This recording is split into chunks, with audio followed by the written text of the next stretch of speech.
नमस्कार मित्रों, जैसा कि हम लोग प्रारंभ किए हैं दीनदयाल उपाध्याय गोरखपुर विश्वविद्यालय गोरखपुर के बीएड द्वितीय सेमेस्टर से संबंधित प्रश्नों को, तो आइए सेकंड पेपर के अंतर्गत जिसका नाम है शिक्षण और सीखने का आकलन से संबंधित प्रश्नों को देखें। एक डिस्क्रिप्टिव प्रश्न और 20 महत्वपूर्ण ऑब्जेक्टिव प्रश्नों को हल करेंगे।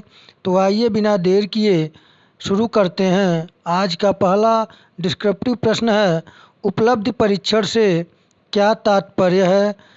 यदि प्रश्न आपसे उपलब्धि परीक्षण से क्या तात्पर्य है पूछा जाए तो आप उसके आंसर को इस प्रकार लिखेंगे। उपलब्धि परीक्षण ऐसे परीक्षणों को कहा जाता है जिसमें एक शिक्षक पता करने का प्रयास करता है कि जो उसने पढ़ाया बच्चों ने उसे किस मात्रा तक समझा या जाना। यह सभी सूचनाओं की जानकारी हेतु शिक्षक जिस मार्ग का प्रयोग करता है उसे उपलब्धि परीक्षण कहा जाता है।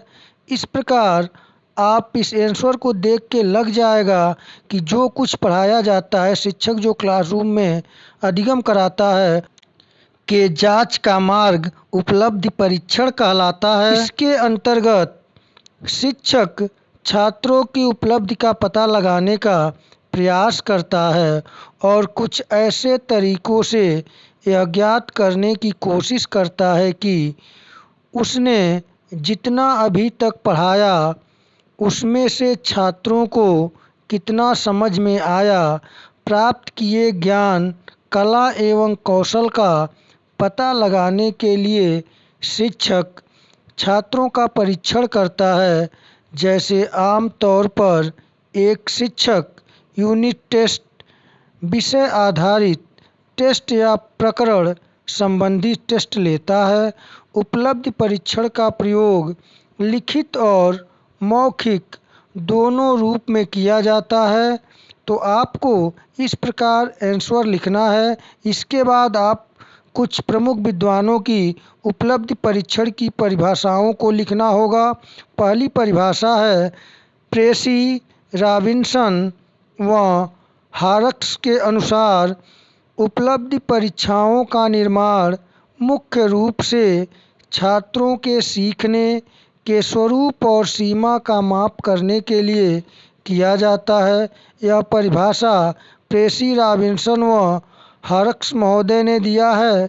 दूसरी परिभाषा है गैरिसन व अन्य के अनुसार उपलब्धि परीक्षण बालक की वर्तमान योग्यता या किसी विशिष्ट विषय के क्षेत्र में उसके ज्ञान की सीमा का मूल्यांकन करती है।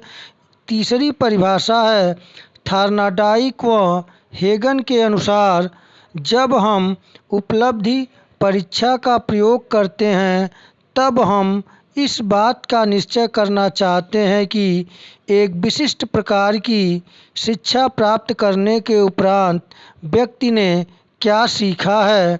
इस प्रकार यदि देखा जाए, आप इन तीनों परिभाषाओं को लिखने के बाद आप लिखेंगे कि उपयुक्त परिभाषाओं के आधार पर हम कह सकते हैं कि उपलब्धि परीक्षण स्कूल से विषय संबंधी अर्जित ज्ञान का परीक्षण है। इस परीक्षण से शिक्षक यह ज्ञात कर सकता है कि विद्यार्थी ने कितनी उन्नति की है, विद्यार्थी ने किस सीमा तक विषय संबंधी ज्ञान प्राप्त किया है।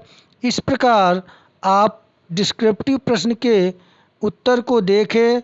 इसी प्रकार आपको उत्तर देना होगा और उसके बाद अगर विशेषता उद्देश्य पूछे आप बुक से भी सहयोग लें। मेरा उद्देश्य आपका कॉन्सेप्ट क्लियर होता रहे। आइए आज का पहला ऑब्जेक्टिव प्रश्न को देखें। लिन और मिलर ने 2005 में उपलब्धि परीक्षण के प्रश्नों को कितनी श्रेणियों में बांटा है। 4 ऑप्शन आपके सम्मुख हैं। आप इन 4 ऑप्शन में से सही ऑप्शन का चयन करें। इस प्रश्न का सही उत्तर है ऑप्शन ए 2। लिन और मिलर ने उपलब्ध परीक्षण के प्रश्नों को दो प्रमुख श्रेणियों में बांटा था, एक वस्तुनिष्ठ प्रश्न और दूसरा निबंधात्मक प्रश्न। प्रश्न संख्या 2 है, छात्रों की कमजोरियों और सीमाओं का पता लगाने वाला परीक्षण है। इन 4 ऑप्शन से आप सही ऑप्शन का चयन करें। इस प्रश्न का सही उत्तर है ऑप्शन सी, निदानात्मक परीक्षण। आइए प्रश्न संख्या 3 पर विचार करें। प्रश्न संख्या 3 है, एक अच्छे मूल्यांकन की विशेषता नहीं है। 4 ऑप्शन आपके सम्मुख हैं, आप इन 4 ऑप्शन में से सही उत्तर का चयन करें। तो इस प्रश्न का सही उत्तर है ऑप्शन सी, आत्मनिष्ठता एक अच्छे मूल्यांकन की विशेषता नहीं है। प्रश्न संख्या 4 है, उपलब्ध परीक्षण की गुणवत्ता निर्भर करती है। इन 4 ऑप्शन में से आप सही उत्तर का चयन करें। इस प्रश्न का सही उत्तर होगा ऑप्शन ए, प्रश्नों की गुणवत्ता पर उपलब्ध परीक्षण की गुणवत्ता निर्भर करती है। तो इस प्रकार प्रश्न परीक्षा में आएंगे, आप उपलब्ध परीक्षण टॉपिक को अच्छी तरीके से तैयार कर लें। आइए 5वें प्रश्न को देखें। अच्छे परीक्षण की विशेषता क्या नहीं है? 4 ऑप्शन आपके सम्मुख हैं, सही उत्तर का आप चयन करें। इस प्रश्न का सही उत्तर है ऑप्शन डी, निबंधात्मकता। निष्पक्ष मन से की गई प्रशंसा को मनोदृष्टि का मूल्य मानसिक रिक्त स्थान के विचार से प्राप्त किया जा सकता है। 4 ऑप्शन में से आप रिक्त स्थान की पूर्ति करें। तो इस प्रश्न का सही उत्तर है ऑप्शन सी, माप। निष्पक्ष मन से की गई प्रशंसा की मनोदृष्टि का मूल्य मानसिक माप के विचार से प्राप्त किया जा सकती है। प्रश्न संख्या 7 है, बार बार दृढ़तापूर्वक नियमों का उल्लंघन करने से तात्पर्य है। 4 ऑप्शन आपके सम्मुख हैं, आप इन 4 ऑप्शनों से सही ऑप्शन का चयन करें। तो इस प्रश्न का सही उत्तर है ऑप्शन ए, आचरण विकृति। बार बार दृढ़तापूर्वक नियमों का उल्लंघन करने से तात्पर्य है कि उस बालक का आचरण विकृति है, इसलिए बार बार समझाने पर भी वह नियमों का उल्लंघन कर रहा है। प्रश्न संख्या 8 है, ब्रेल लिपि से किसको पढ़ाना चाहिए? 4 ऑप्शन आपके सम्मुख हैं, सही उत्तर का आप चयन करें। इस प्रश्न का सही उत्तर होगा ऑप्शन बी, अंधे को। अंधों के लिए जो लिपि है उसे ब्रेल लिपि कहते हैं, जिसका आविष्कार लुई ब्रेल ने किया था। आइए अगले प्रश्न को देखें। प्रश्न संख्या 9 है, अभिवृत्ति मापन की स्केलोग्राम विधि के प्रतिपादक हैं। 4 ऑप्शन आपके सम्मुख हैं, आप इन 4 ऑप्शन में से सही ऑप्शन का चयन करें। इस प्रश्न का सही उत्तर है ऑप्शन बी, गेटमैन ने अभिवृत्ति मापन की स्केलोग्राम विधि के प्रतिपादक हैं। प्रश्न संख्या 10 है, प्राणी के पूर्वकृत व्यवहारों की पुनरावृत्ति आदत है, यह किसका कथन है? 4 ऑप्शन आपके सम्मुख हैं, आप इन 4 ऑप्शन में से सही उत्तर का चयन करें। इस प्रश्न का उत्तर है, सही उत्तर है ऑप्शन ए, जेम्स। प्राणी के पूर्वकृत व्यवहारों की पुनरावृत्ति आदत है कहा है। अगला प्रश्न संख्या 11 है, रुचि ध्यान की माँ है, यह कथन किसका है? 4 ऑप्शन आपके सम्मुख हैं, आप सही ऑप्शन का चयन करें। इस प्रश्न का सही उत्तर है ऑप्शन बी, मैकडूगल ने परिभाषित करते हुए रुचि को लिखा है, रुचि ध्यान की माँ है। अगला प्रश्न 12 प्रश्न संख्या है, अभिवृत्ति मापन की युग्म तुलनात्मक विधि किसने दी? 4 ऑप्शन आपके सम्मुख हैं, आप सही ऑप्शन का चयन करें। इस प्रश्न का सही उत्तर है ऑप्शन ए, थर्स्टन ने अभिवृत्ति मापन की युग्म तुलनात्मक विधि को प्रतिपादित किया। तो इसका ऑप्शन ए है थर्स्टन। आइए अगले प्रश्न पर विचार करें। प्रश्न संख्या 13 है, जब बालक की परीक्षा द्वारा मापी हुई योग्यता के सही मूल्यांकन में स्थायित्व होता है तब उस परीक्षा को डैश खाली स्थान दिया हुआ है। कहते हैं इन 4 ऑप्शन में से आप खाली स्थान को भरें। इस प्रश्न का सही उत्तर होगा ऑप्शन सी वस्तुनिष्ठता।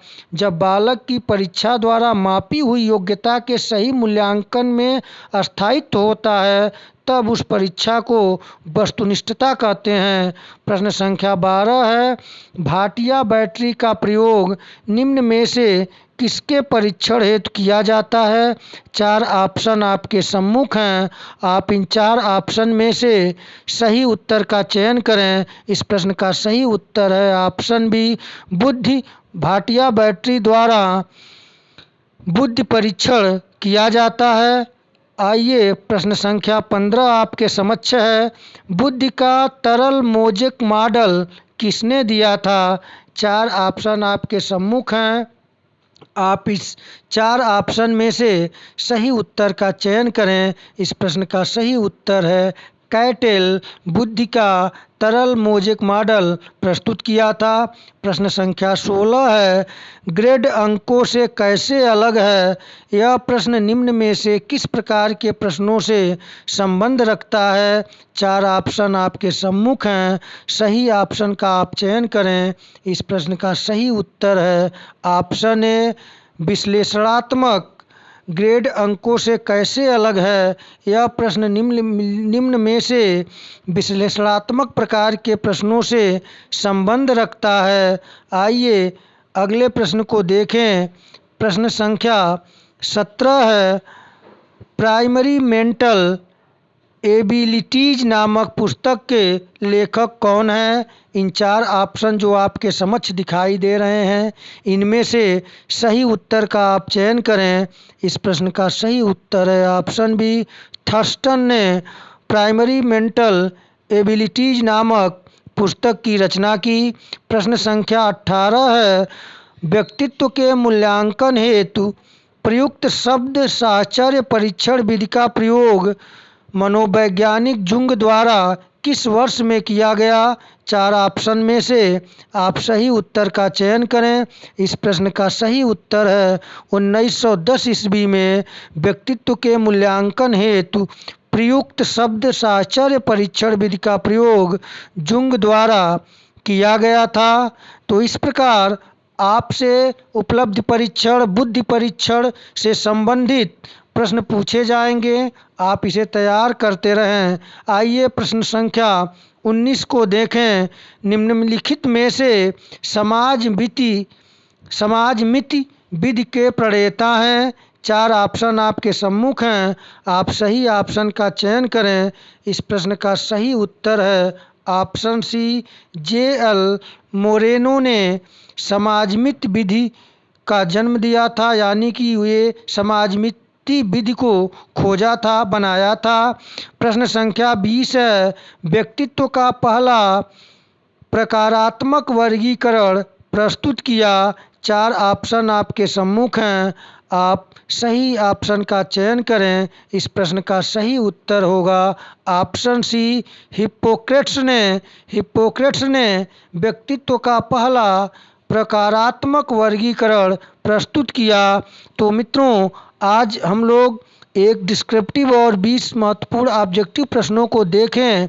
आप लोगों से एक मेरा आग्रह है कि आप जो प्रथम सेमेस्टर में जो प्रश्न किए हैं, जो टॉपिक तैयार कर रखे हैं, उसे भी दोहराते रहें, क्योंकि ऐसा नहीं है कि सिर्फ सेकंड सेमेस्टर में प्रश्न जो बनेंगे वे फर्स्ट सेमेस्टर से संबंधित नहीं होंगे। कहीं न कहीं यह सिर्फ आपके सुविधा के लिए या बीएड के 4 सेमेस्टर होंगे, कहीं न कहीं इन चारों का अंतर संबंध होता है। और आगे बीएड के बाद आपको TET, C TET, super TET आदि परीक्षाओं को देना है, इसलिए आप इन टॉपिकों को, इन प्रश्नों को तैयार करें। तो मित्रों, आज इतना ही। यदि आप चैनल पर नए हैं तो चैनल को लाइक, शेयर और सब्सक्राइब करें। धन्यवाद।